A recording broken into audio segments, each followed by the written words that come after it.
Chumash avec Rashi, Parashat Vayeshev, le Sheni, Vayelchu Echav lirot et tzon avihem b'Shrem. Alors la Torah nous raconte que les enfants de Yaakov Avinu sont allés à Shechem pour faire paître le troupeau de leur père. Vayomer Israël el Yosef, Yaakov Avinu, qui se nomme Israël, va s'adresser à Yosef en disant Halo achecha ro'im b'Shrem. Tes frères sont des bergers, ils sont au pâturage dans la ville de Shechem. Lecha veshlachacha alehem. Là, je vais t'envoyer pour aller les voir, afin que tu me dises comment ils vont. Vayomer lo hineni. Yosef n'hésite pas. Et il lui dit, me voici à ton service, à ta disposition. Rashi de dire, Lirot etson, Rashi, pasuk yud bet.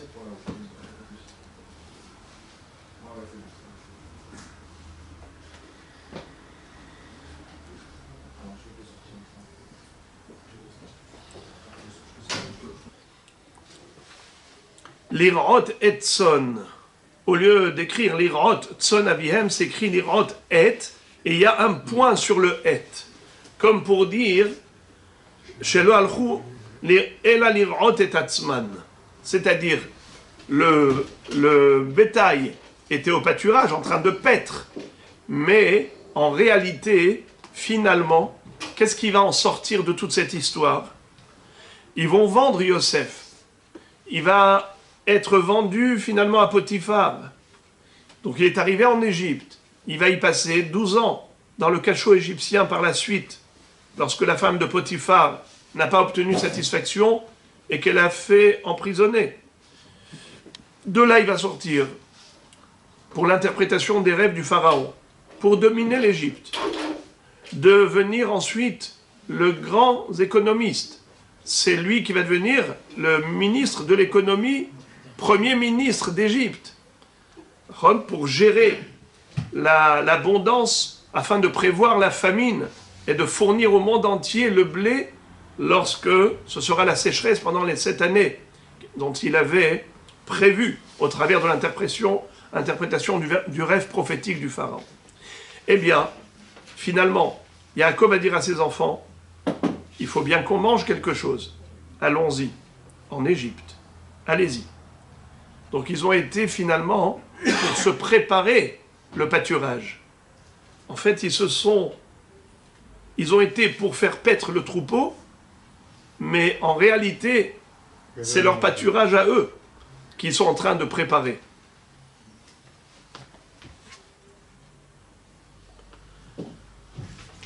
Et lui il répond, Hineni, me voici. Rachidi, Lachon Anava Uzrizut. Nizdarez le mitzvat aviv, Vapalpi Sheaya Yodea Bechav Sheson Inoto. Lui, Yosef, savait que ses frères le haïssaient. Et il aurait pu dire à son père, papa, s'il te plaît, ne m'envoie pas vers mes frères. Je risque gros. Je ne veux pas me retrouver en face à face avec eux, en tête à tête. Ils peuvent me faire du mal. Il n'a pas dit ça. Papa a demandé, alors on n'hésite pas. Il s'exécute avec un lachon de hineni, me voici, lachon anava, lachon zerizut, avec empressement et humilité, pour accomplir la demande de son père. Pasuk Yud Dalet, Vayomer lo, lech na re'et shelom achecha, ve'et shelom atzon. Va voir comment vont tes frères et le bétail, le menu bétail. Va shiveni davar, et rends-moi une réponse. Va ishlaheu me'emek Hevron, va yavo shechema. Il a envoyé de la vallée de Hevron, il est arrivé à Shechem. C'est là où il se trouvait, à Shechem. Ils étaient partis à Shechem. Rashi, Me'emek Hevron, il a envoyé de la vallée de Hevron. Ve'alo Hevron Bahar. Mais Hevron se trouve sur la montagne, sur la colline. Elle n'est pas au bas de la montagne dans la vallée, elle est au sommet, sur la colline. Sheneemar Vaya'alu Banegev Vayavo ad Hevron. Ella Me'etza Amuka Shel Oto Tzadik Hakavur beHevron. לקיים מה שנאמר לאברהם בבין הבתרים, בברית בין הבתרים, כי גר יהיה זרעך. C'est-à-dire,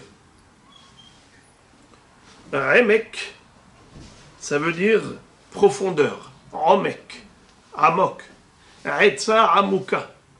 Akadosh Baruch Hu avait déjà dit à Abraham, Ger Yezaracha Beretz Olaim.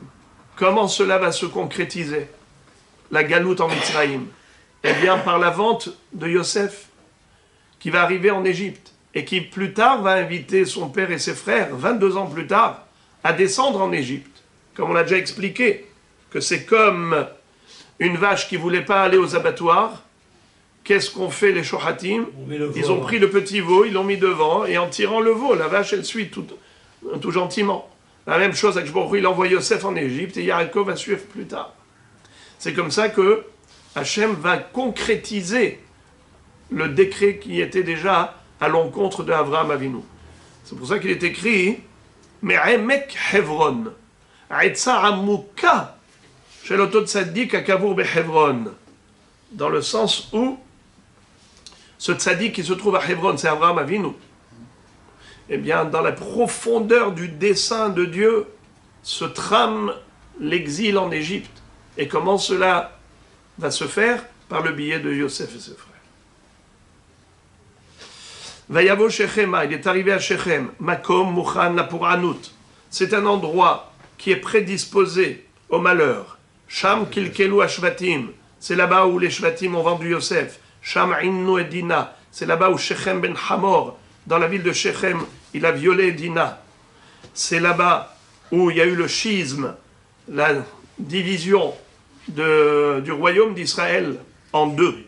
Il y a eu 10 tribus avec Jéroboam, et 2 tribus qui sont restées avec Rehavam, fils de Shlomo HaMelech, fils de David HaMelech. Alors, Rashi nous dit, Sham nechleka malchut bet David. Le royaume de David a été divisé dans cet endroit à Shechem, Shenemar, Vayelech Rehavam, Shechema. Alors, juste entre parenthèses, le Midrash dit que de là on apprend la Karatatov vis-à-vis de toute chose qui nous procure profit. Même des animaux. Le bétail nous donne de la viande, il nous donne du lait, il nous donne de la laine, le menu bétail, le tzon. Alors, quand il a envoyé Yosef pour demander comment vont ses frères, il a demandé en même temps Shalom Hatzon.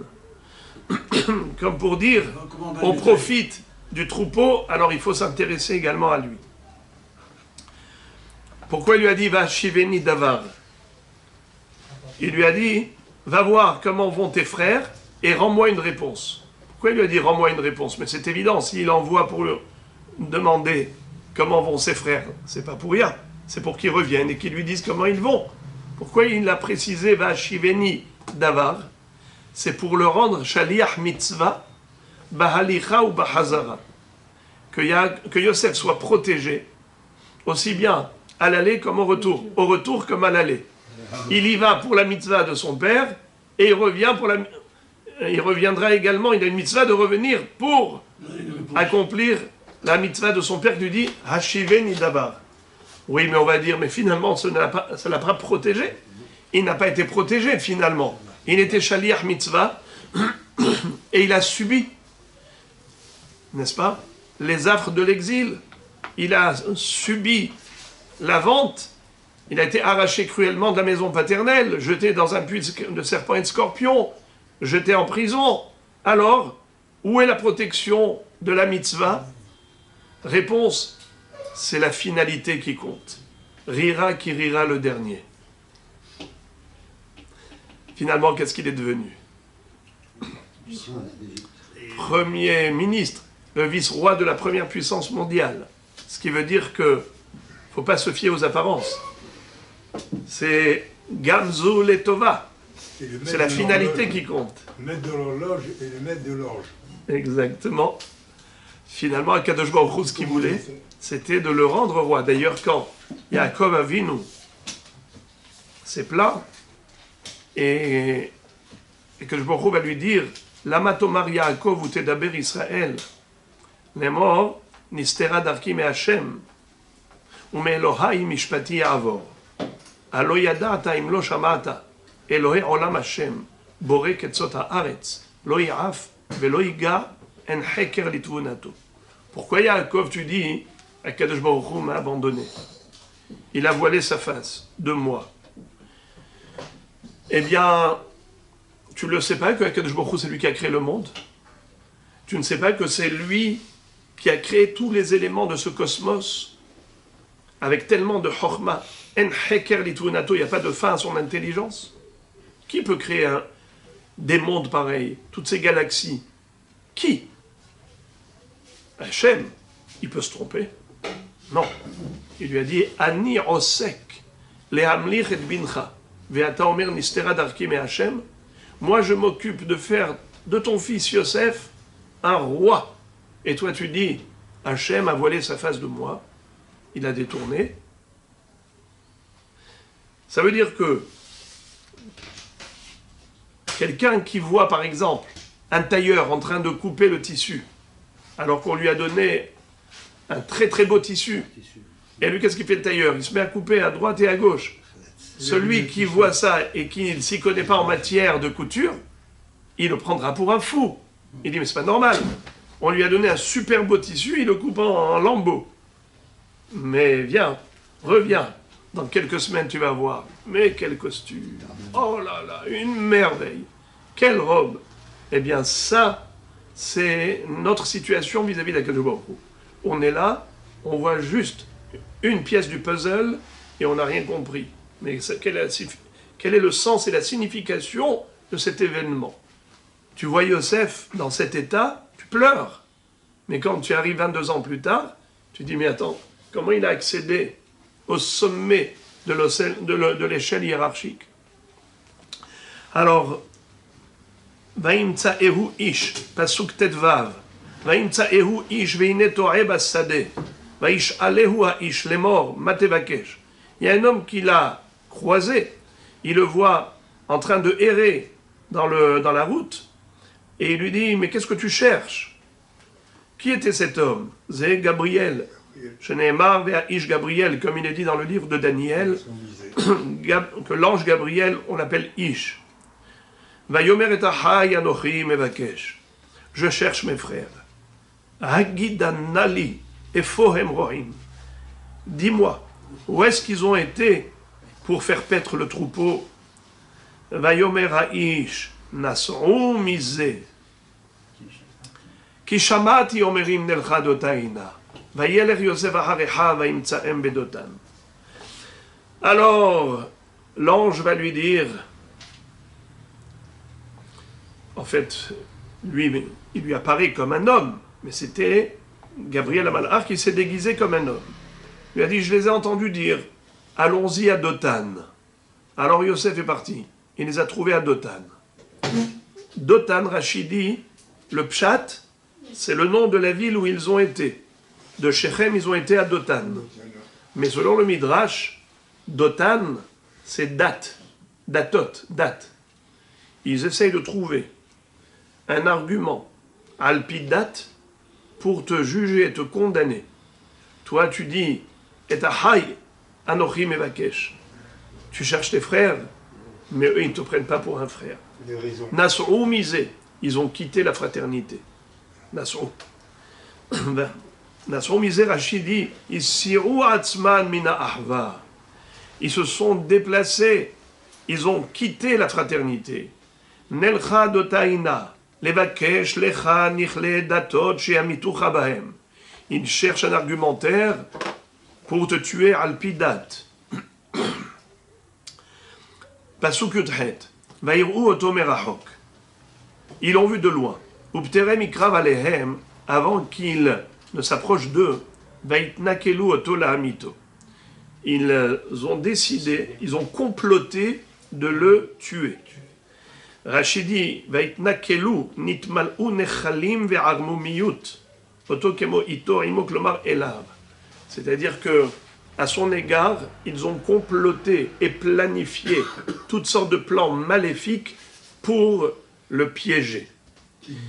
Donc, cette manigance, quand on complote, un complot, c'est toujours plein de malice, de ruse, d'astuce. Donc, c'est ce qu'il est en train de... Ce que le Passouk dit, « Vaïtnakelu oto la'amito » Vayomeru ishel achiv, ils ont dit l'un à l'autre, tous les frères, Hine ba'al halomot al-lazeba, voici ce rêveur est en train d'arriver, qui a rêvé du soleil, la lune et les étoiles qui se prosternaient devant lui, qui a rêvé de ces gerbes de blé qui se prosternaient devant la sienne. Ve'ata, vayomeru ishel achiv, Hine ba'al halomot al-lazeba, ve'ata et maintenant, lechu ve'dahargeu. Venez, on va le tuer. Et on le jettera dans l'un des puits. Et nous dirons qu'il a été dévoré par une bête féroce. Et on verra c'est quoi ses rêves. Rachidi, ce passouk il est incompréhensible. Pourquoi? Parce que Rachid dit à la fin, j'anticipe, je vous dis la fin de Rachid avant le début. Rachid dit, quand ils vont le tuer, alors c'est sûr que les rêves ne vont pas se réaliser. Alors puisqu'ils ont dit qu'ils vont le tuer, comment ils peuvent dire venir emayu halomotav? Nous verrons c'est quoi ces rêves. Mais les rêves ne peuvent pas se réaliser s'ils le tuent. S'ils le tuent, c'est pas possible. Alors Rachid nous dit qu'en fait, ce passouk, il faut le diviser en deux. Il y a le début qui est en fait la parole des Shvatim. Et il y a la fin, qui est la parole de la Shechina. Eux, ils disent on va le tuer, et la Shechina dit non, moi je vais concrétiser et réaliser ses rêves. Rashi. Amar Rabbi Tzchak Mikraze Omer Dorsheni, Ruach HaKodesh Omer Etken. C'est le souffle divin qui parle. Hem Omrim Nahargeu. Eux, ils disent on va le tuer. V'un Katuv Mesayem Venir Emayu Halomotav. Nir'e devar miyakum, o shelachem o sheli. On verra la parole de qui se réalisera. La mienne ou la vôtre.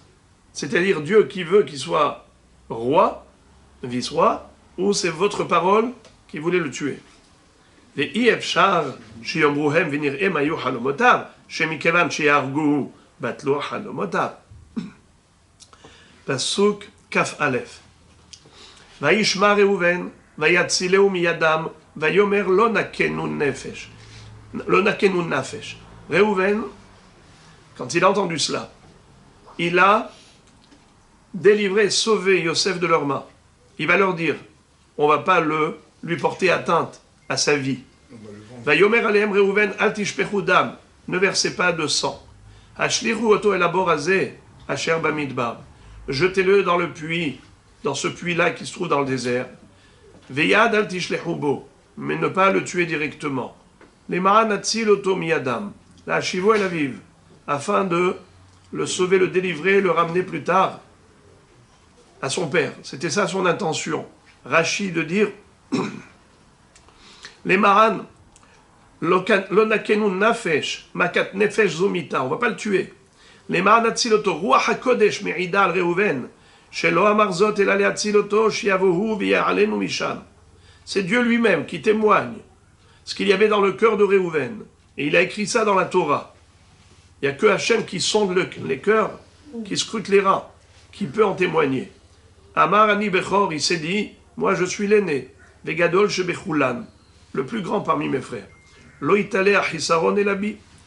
Si jamais il le tue, qui sera le responsable en fait? C'est l'aîné, c'est moi, parce que moi j'aurais pu les empêcher.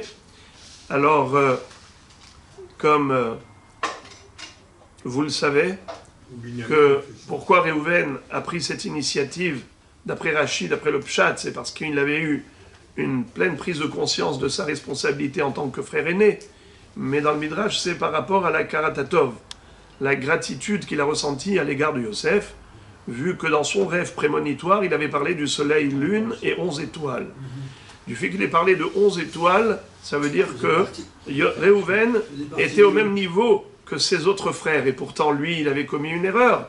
Il s'était mêlé de la vie intime de son père après la mort de Rachel, il a voulu imposer à Yaakov de se retrouver avec sa mère Léa, plutôt que de laisser son lit dans la tente de Bilha.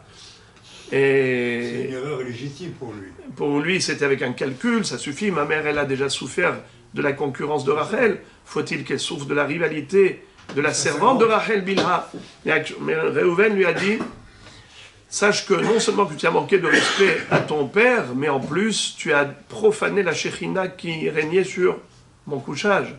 As hillalta yetsu'i ala, parce que c'est en fonction de ce Hanan Akavod, de cette nuée de gloire qui régnait sur l'une des 4 tentes, que Yaakov savait vers où s'orienter. Alors, ici, il va donc proposer de le jeter dans le puits. Mais on le sait très bien, et on va le voir dans quelques minutes, qu'il s'agit d'un puits qui était plein de serpents et de scorpions. En quoi c'est meilleur? Quelle différence entre le tuer directement ou indirectement par le biais des serpents et scorpions? Alors, le Or HaChaim Akadosh explique que la différence entre l'homme et l'animal, c'est la Bechira. L'être humain a un libre arbitre. Kadosh Baruch Hu donne à l'homme la possibilité de changer le destin, de décider. Dans le sens où une bête, elle est programmée. Elle agit instinctivement et elle ne fait que ce que Kadosh Baruch Hu a décidé. Il ne peut pas y avoir de changement de situation. L'homme, de par sa volonté, peut changer carrément le destin. Vous vous rappelez l'histoire du Zivoug. Le Zivoug, lorsque quelqu'un, par exemple, a connu une fille qui veut se marier avec elle, eh bien, il peut se fiancer, même à Tisha B'Av, c'est-à-dire fixer et s'engager. Simplement. Pourquoi? Pour éviter la concurrence. Pour éviter la concurrence. Mais comment il peut y avoir une concurrence? Eh bien, Shemai Kaddemenu Acher Berahamim. La Gemara dit, comment quelqu'un d'autre peut lui prendre son âme sœur? Eh bien, en priant Hachem. Un homme peut dire, voilà, cette fille, je te prie Hachem de me la donner. Mais elle appartient déjà à quelqu'un d'autre. Arbaim Yom Kodem Yetzirat Avalad, Bat Kol Machrezet Veon Meret, Bat Peloni, les Ploni. 40 jours avant la conception de l'embryon, la voix céleste a déjà retenti en disant qu'une telle va se marier avec un tel. Alors, réponse, Rahamim. Il peut prier et attirer la miséricorde divine vers lui pour prendre le mazal de l'autre. Ce qui veut dire que l'être humain a cette capacité. Kadosh Baruch Hu a donné à l'homme un pouvoir inimaginable.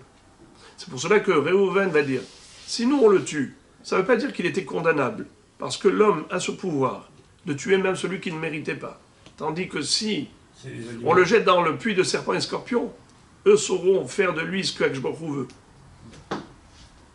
Eux ne feront que ce que Hachem a décidé. Et s'il le mérite, il mérite. S'il ne mérite pas, il ne mérite pas. Mais au moins, nous, on n'a pas infléchi le cours de l'histoire. Alors, qu'est-ce qu'ils vont faire? Shlishi, Vayhi kasher ba Yosef elehav, vayafshitu et Yosef et kutonto, et ketonet apasim asher alav. Quand Yosef est arrivé, qu'est-ce que lui ont fait les frères? Ils l'ont dépouillé de sa tunique. Cette tunique qui était fabriquée de laine fine, en laine fine. Vaïkahu, ils l'ont pris. Vaïashrichu oto abora, ils l'ont jeté dans le puits. Ve'abore ken bomaim. Le puits était vide, il ne contenait pas d'eau. Rachid de dire Et kutonto, ze haluk, et ketonet apasim, ou sheosiflo aviv, yoter alechab. C'est-à-dire d'abord, ils lui ont retiré cette coutonnette, cette tunique. Et ça, c'est une tunique que son père lui avait confectionnée spécialement, qu'il lui avait offert par affection. Alors, justement, cette kétonnette-là avait suscité la jalousie des frères. C'était un symbole de l'affection particulière qu'il lui portait. Alors, ils ont commencé par lui enlever cela. Alors, quand il y a écrit coutonnette et kétonnette, la différence, elle est comme ça. On verra dans Rashi que quand il s'agit de 2 mots suivis, alors on dit kétonnette. Quand on met la kétonnette toute seule, on l'appelle coutonnette. Voyez-vous, par exemple, quand on dit Ketonet apassim, Ketonet passim, mais quand on parle que de Ketonet, on dit Koutonet. Voilà, c'est marqué ici. Vayafshitu et Yosef, et Koutonto. Et après, et Ketonet apassim acharala. Ok. Ve'aborek en bomaim Rashi. Mimashma shenemar ve'aborek en yodea shen bomaim, matan modomar en bomaim, maim en bo. Aval nechashim ve'akrabim yesh bo. Pourquoi cette redondance? Le puits était vide, il n'y avait pas d'eau, ça ne sert à rien, c'est un pléonasme. C'est pour te dire, de l'eau il n'y avait pas, il y avait autre chose. C'est pas qu'il était totalement vide, il était vide d'eau, mais il n'était pas vide de serpents et de scorpions. Une fois qu'ils l'ont jeté dedans, Vayeshvu lechol lechem, vayis'u enehem, vayir'u, ve'ine orhat, ishme'elim ba'a migil'ad. וגמליהם נוסעים נכות וצריבלות הולכים להוריד מצרימה. Ils se sont assis pour manger du pain. Les Hachamim nous disent dans le Midrash, ils se sont assis pour donner à manger du pain au monde entier. C'est-à-dire, Averatam shel shvatim he'echila lechem lekol ha'olam kulo. Le péché et la faute des frères qui ont vendu Yosef, regardez ce qui est sorti de cette faute. Il est sorti de la parnassa pour le monde pendant les 7 années de famine. Vayeshvu lechol lechem.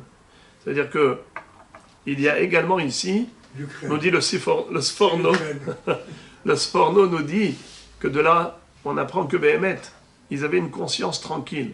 Un homme qui est assassiné ne peut pas manger un sandwich comme ça immédiatement. C'est que pour eux, c'était un din Torah.